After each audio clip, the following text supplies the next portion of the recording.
So this is my 1991 Toyota 4Runner, and the heater air conditioner fan stopped running for me when I, did this. It wouldn't go on for any of the four settings: low, medium, high, none of them. Even the AC light would not turn on. And so, of course, one of the first things I did was I got underneath there, and this just takes a few bolts to get all this out.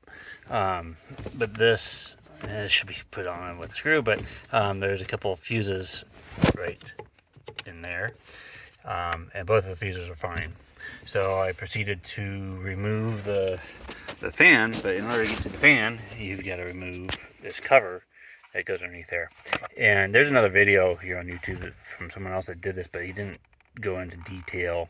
He just said that you had to reach back to the back and remove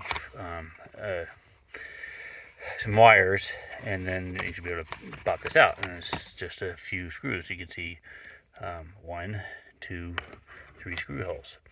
I don't think there was a screw hole, or there wasn't a screw in the back one though.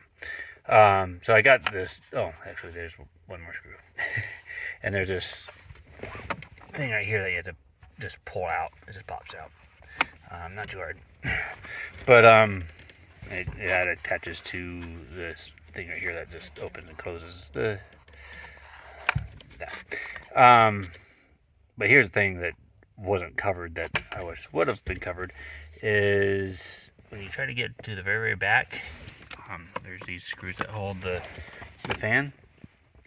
One of them is really difficult to get to because it's right up against the back of the floor.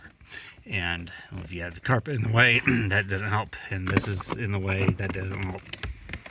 But the best thing to do to try to get that last screw out, which in my case is a Torx bit, is to either have like a universal joint for your screwdriver, or have a ratchet, a small ratchet that you can put a Torx driver into.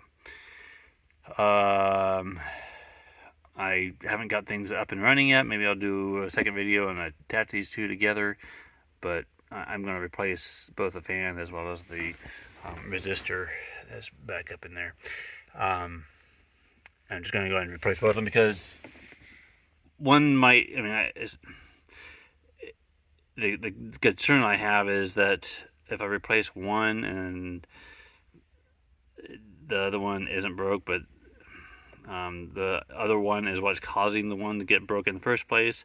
This way I have both units new, and I'll just keep the old stuff just hanging around for spares just in case. But yeah, I think that both should be replaced just so one isn't frying the other.